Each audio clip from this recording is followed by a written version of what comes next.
Hello everyone, welcome to HVS studies. तो दोस्तों, आज की इस वीडियो में जो आपका SSC MTS का एग्जाम है 2023 का, उसकी जो हमारी सीरीज चल रही है उसका 26वां पार्ट आज हम इस वीडियो में कवर करेंगे, जिसमें most expected most repeated questions को हम कवर करते हुए चलेंगे।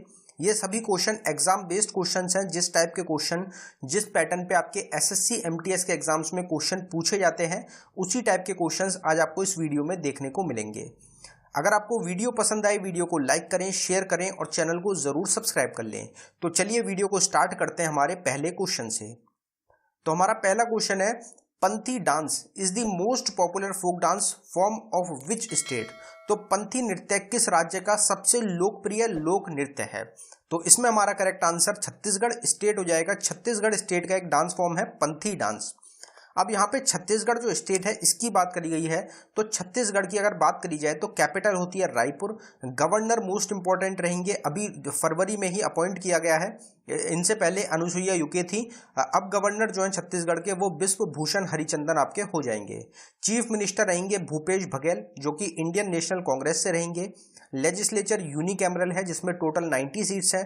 राज्यसभा में 5 सीट्स रहेंगी छत्तीसगढ़ की। लोकसभा में 11 सीट्स हैं। हाईकोर्ट रहेगा छत्तीसगढ़ हाईकोर्ट, जो कि है बिलासपुर डिस्ट्रिक्ट में। फॉर्म कब किया गया था स्टेट को? तो 1 नवंबर 2000 में स्टेट का दर्जा मिला था छत्तीसगढ़ को। अगर एरिया की बात करी जाए तो ये 9वें नंबर की सबसे बड़ी स्टेट है, लार्जेस्ट स्टेट रहेगी इंडिया की। ये भी आपको ध्यान रखना है। अगला क्वेश्चन देखते हैं हमारा। अगला क्वेश्चन है हमारा, Lakshadweep consist of total how many islands. तो लक्षद्वीप में कुल कितने द्वीप हैं? तो इसमें हमारा 36 करेक्ट आंसर हो जाएगा।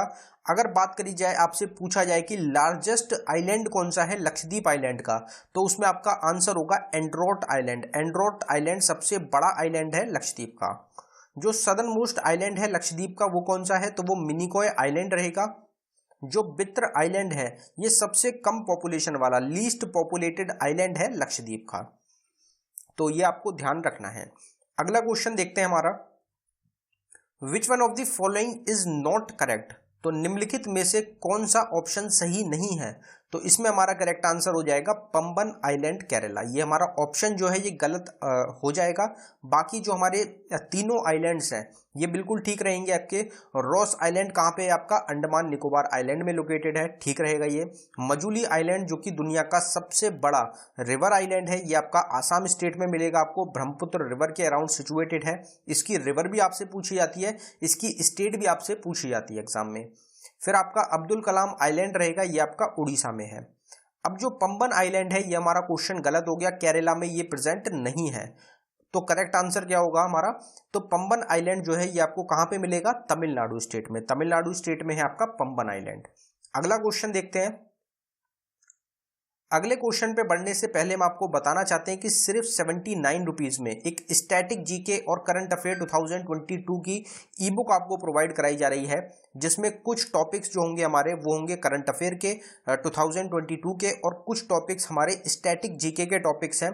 टोटल 19 टॉपिक्स रहेंगे जिनसे एग्जाम्स में क्वेश्चंस बार बार रिपीट होते हैं। अगर आप इंटरेस्टेड हो तो लिंक डिस्क्रिप्शन में है, आप डिस्क्रिप्शन में जाके इस ई बुक को बाय कर सकते हैं। पेमेंट करने के बाद अगर आपको फाइल डाउनलोडिंग में कुछ भी इशू आता है तो नीचे हमारी जीमेल आईडी है, आप इस पे हमको डायरेक्टली मेल भी कर सकते हैं। अगला क्वेश्चन देखते हैं हमारा। अगला क्वेश्चन है हमारा, how many fundamental duties are prescribed in the constitution of India. तो भारत के संविधान में कितने मौलिक कर्तव्य निर्धारित हैं? तो इसमें हमारा करेक्ट आंसर 11 हो जाएगा। टोटल 11 फंडामेंटल ड्यूटीज हैं हमारे इंडियन कॉन्स्टिट्यूशन में। अगर फंडामेंटल ड्यूटीज की बात करी जाए तो इसको हमने यूएसएसआर रशिया से बोरो किया है। फंडामेंटल ड्यूटीज को ऐड किया गया था 42nd अमेंडमेंट एक्ट ऑफ 1976 के थ्रू। जो 1976 में ये ऐड किए गए थे, टोटल 10 फंडामेंटल ड्यूटीज को ऐड किया गया था। किसके रिकमेंडेशन पे? तो स्वर्ण सिंह कमेटी के रिकमेंडेशन पे। उसके बाद एक और हमारी फंडामेंटल ड्यूटी है जिसको बाद में ऐड किया गया, जो कि रहेगी 11th फंडामेंटल ड्यूटी, जिसको ऐड किया गया 86th अमेंडमेंट एक्ट ऑफ 2002 के थ्रू। इसके ईयर भी आपसे पूछे जाते हैं कि 11th फंडामेंटल ड्यूटी को कौन से ईयर में ऐड किया गया, तो उसमें आपका करेक्ट आंसर 2002 हो जाएगा। अगर आपसे पूछा जाए कि फंडामेंटल ड्यूटीज को कब ऐड किया गया, तो आपका उसमें करेक्ट आंसर 1976 रहेगा। ये जो क्वेश्चन है आपका, इसमें अमेंडमेंट नंबर भी पूछा जाता है, 42nd अमेंडमेंट हो गया, ईयर भी अलग से पूछा जाता है, इसमें आपसे कमिटी भी पूछी जाती है। तो ये अलग अलग क्वेश्चन है, काफी सारे क्वेश्चन है जो कि ये छोटे से पार्ट से आपको मिल जाते हैं एग्जाम्स में। तो आप इसको फंडामेंटल ड्यूटीज को जरूर ध्यान रखें। अगला क्वेश्चन देखते हैं हमारा। अगला क्वेश्चन है हमारा, Rani ki Vav is an important historical monument located in the state of dash. तो रानी की वाव डैश राज्य में स्थित एक महत्वपूर्ण ऐतिहासिक स्मारक है। तो इसमें कहां पे है ये हमारा, तो ये हमारा गुजरात स्टेट में लोकेटेड आपका हो जाएगा। अब रानी की वाव की इमेज आपने एक इंडियन करेंसी जो है, इंडियन जो नोट है उसके पीछे देखी होगी। आपसे एग्जाम में पूछा जाता है कि Rani ki Vav is printed on the back side of which Indian rupee note. तो ये क्वेश्चन भी आपसे पूछे जाते हैं कि इंडियन रुपी से रिलेटेड, इंडियन नोट से रिलेटेड। तो इंडियन नोट को एक बार यहाँ पे कवर करेंगे। तो इंडिया का जो नोट है इसको प्रेजेंट किया गया था, रुपी जो सिंबल है इंडिया का, उसको 15 जुलाई 2010 को जो रुपी का सिंबल है इंडिया का उसको डिजाइन किया गया है उदय कुमार के द्वारा। और ये आप देख सकते हैं, ये सिंबल रहेगा रुपी का। Which note is signed by finance secretary. तो एक सिंगल नोट होता है जिसको फाइनेंस सेक्रेटरी साइन करते हैं, उसके अलावा जो जितने भी नोट्स होते हैं उनको गवर्नर साइन करता है। तो 1 रुपी नोट इसमें आपका करेक्ट आंसर हो जाएगा। अब नोट के बैक साइड में जो इमेजेस होती हैं उनकी हम यहाँ पे बात करेंगे। तो 10 रुपी के नोट के बैक साइड में इमेज किसकी होती है, कोणार्क सन टेम्पल की, जो कि उड़ीसा में आपका स्थित है। फिर आपका 20 रुपी के नोट के बैक साइड में इमेज मिलेगी आपको इलोरा केव्स की, जो कि महाराष्ट्र में है। 50 रुपी के बैक साइड में इमेज मिलेगी आपको हम्पी टेम्पल की, जो कि कर्नाटका में है। 100 रुपी के बैक साइड में जो हमारा क्वेश्चन था, रानी की वाव, जो कि गुजरात में है, यहाँ पे आपको इमेज मिलेगी। 200 रुपी के बैक साइड में आपको नोट मिलेगी सांची स्तूपा, जो कि मध्य प्रदेश में है। 500 रुपीज के नोट के बैक साइड में आपको इमेज मिलेगी रेड फोर्ट की, जो कि आपका दिल्ली में है। अब यहाँ पे हमने एक क्वेश्चन मिस कर दिया है, 2000 रुपी के बैक साइड में किस चीज की इमेज प्रिंट होती है। ये हमने इसलिए यहाँ पे नहीं कवर किया क्योंकि इसका आंसर आप सभी को कमेंट बॉक्स में टाइप करना है कि 2000 रुपीज के बैक साइड में आपको किस चीज की इमेज मिलेगी। ये सभी को आपको कमेंट बॉक्स में बताना है। अगला क्वेश्चन देखते हैं हमारा, Which country is also known as the land of thunderbolt। तो किस देश को लैंड ऑफ थंडरबोल्ट के नाम से भी जाना जाता है। तो इसमें हमारा करेक्ट आंसर भूटान हो जाएगा, हमारी नेबरिंग कंट्री रहेगी। यहाँ पे कुछ इंपॉर्टेंट और कंट्रीज की बात करेंगे, जैसे इजिप्ट को गिफ्ट ऑफ नाइल बोला जाता है, ऑस्ट्रेलिया को लैंड ऑफ गोल्डन फ्लीस बोला जाता है, थाईलैंड को बोला जाता है land of white elephants, Japan को लैंड ऑफ राइजिंग सन, और इंडिया में जो अरुणाचल प्रदेश है उस स्टेट को बोला जाता है राइजिंग सन के नाम से जाना जाता है, क्योंकि अरुणाचल प्रदेश में जो सूरज है वो पहले निकलता है, जिस तरीके से दुनिया भर में सबसे पहले जापान में निकलता है। अगर चाइना की बात करी जाए तो रेड ड्रैगन के नाम से, इंडिया को द गोल्डन स्पैरो के नाम से जाना जाता है। बाकी ये जो टॉपिक है निकनेम्स ऑफ द कंट्रीज, इसकी सेपरेट वीडियो आपको चैनल पे मिल जाएगी। अगर आपको किसी भी टॉपिक की सेपरेट वीडियो देखनी हो तो आप नीचे देख सकते हैं, प्लेलिस्ट है हमारी ऑल स्टैटिक जीके टॉपिक के नाम से। 200 से ज्यादा 200+ टॉपिक्स कवर कराए गए हैं। प्लेलिस्ट का लिंक आपको डिस्क्रिप्शन में मिल जाएगा, आप डिस्क्रिप्शन में जाके सारी वीडियोज को कवर कर सकते हैं। अगला क्वेश्चन देखते हैं हमारा। अगला क्वेश्चन है हमारा, when the earth is at the maximum distance from the sun it is called. तो जब पृथ्वी सूर्य के अधिकतम दूरी पर होती है तो उसको क्या कहा जाता है। तो उसको हम क्या बोलते हैं, एफ्लियन। एफ्लियन के नाम से जाना जाता है आपका जब जो सूरज होता है, जो सूर्य होता है, वो अर्थ से मैक्सिमम डिस्टेंस पे होता है। अगर यही चीज आपसे पूछी जाती मिनिमम डिस्टेंस पे क्या बोला जाता है, तो पहले एफिलियन जो होता है इसको कवर करेंगे, फिर आपका दूसरी जो मिनिमम डिस्टेंस है उसकी भी बात करेंगे। तो एफिलियन जो होता है ये आपका बोला जाता है जब मैक्सिमम डिस्टेंस होता है अर्थ और सन के बीच में, जो कि कितना होता है, तो 152.1 मिलियन किलोमीटर्स का डिस्टेंस होता है। ये कब अकर करता है, तो 3 से 6 जुलाई के बीच में ये आपका टाइम होता है जब अर्थ और जो सन होता है उसका डिस्टेंस मैक्सिमम होता है। तो आपको जो टाइम पीरियड है ये भी याद रखना है। फिर अगर मिनिमम डिस्टेंस की बात करी जाए तो पेरिलियन बोला जाता है। पेरिलियन क्या होगा, जब मिनिमम डिस्टेंस होता है अर्थ और सन के बीच में कितना होता है, 147.3 मिलियन किलोमीटर का।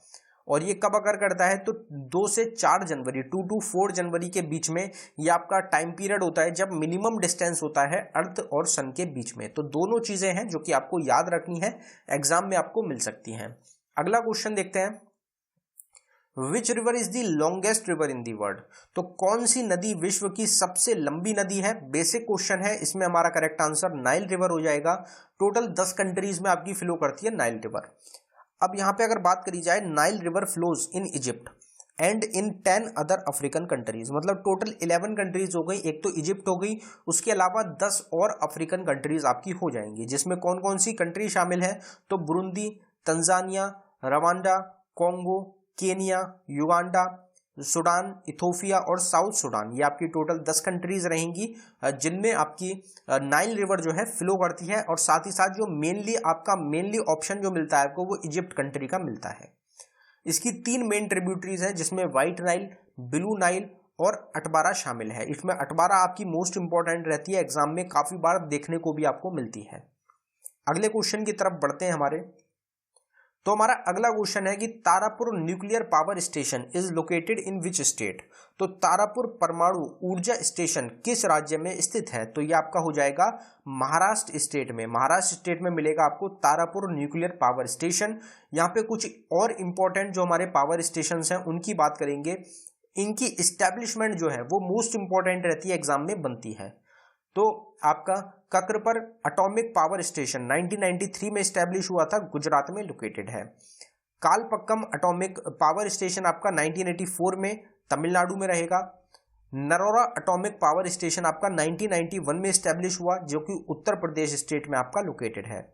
फिर आपका काइगा न्यूक्लियर पावर प्लांट मिलेगा आपको, 2000 में स्टैब्लिश हुआ, ये आपको मिलेगा कर्नाटका में। राजस्थान एटॉमिक पावर प्लांट 1973 में स्टैब्लिश हुआ, नाम में ही आपको राजस्थान मिल गया, तो राजस्थान में ही आपका लोकेटेड है। फिर आपका तारापुर जो हमारा क्वेश्चन था, atomic nuclear power station, atomic power station या न्यूक्लियर पावर स्टेशन एक ही बात रहेगी, 1963 में आपका स्टैब्लिश हुआ था। सबसे पहले गिवन जितने भी हमारे एटॉमिक पावर स्टेशन है, सबसे पुराना आपका रहेगा तारापुर एटॉमिक पावर स्टेशन, जो कि आपका महाराष्ट्र में लोकेटेड है। फिर आपका कुंदनकुलम न्यूक्लियर पावर प्लांट रहेगा, 2013 में आपका ये स्टैब्लिश हुआ, तमिलनाडु स्टेट में ये आपका लोकेटेड है। तो ये आपको ध्यान रखने हैं, कुछ इंपॉर्टेंट हमारे एटॉमिक पावर स्टेशंस या फिर न्यूक्लियर पावर स्टेशंस ये रहेंगे, जो कि एग्जाम्स में आपके बन सकते हैं। इनके ईयर भी आपको याद रखने हैं और इनकी लोकेशन भी याद रखनी है। अब यहाँ पे एक हमारा क्विज का क्वेश्चन है, जिसका आंसर आप सभी को कमेंट बॉक्स में टाइप करना है। तो आज का हमारा क्विज का क्वेश्चन है कि Panthi dance is the most popular folk dance form of which state, तो पंथी नृत्य किस राज्य का सबसे लोकप्रिय लोक नृत्य है? तो गिवन ऑप्शंस में से कौन सी स्टेट या फिर यूनियन टेरिटरी है हमारी, जहां का एक डांस फॉर्म है पंथी डांस? ये आपको कमेंट बॉक्स में टाइप करके बताना है। अगर आपको वीडियो पसंद आई हो, वीडियो को लाइक करें। अगर आपने अभी तक चैनल को सब्सक्राइब नहीं किया है तो आप चैनल को जरूर सब्सक्राइब कर लें। हर एक टॉपिक की सेपरेट वीडियो आपको चैनल पे मिल रही है, ऑल स्टैटिक जी के टॉपिक के नाम से प्लेलिस्ट मिल जाएगी। 200 से ज़्यादा टॉपिक्स हैं, आप इसको ज़रूर देख लें। प्लेलिस्ट का लिंक डिस्क्रिप्शन में है।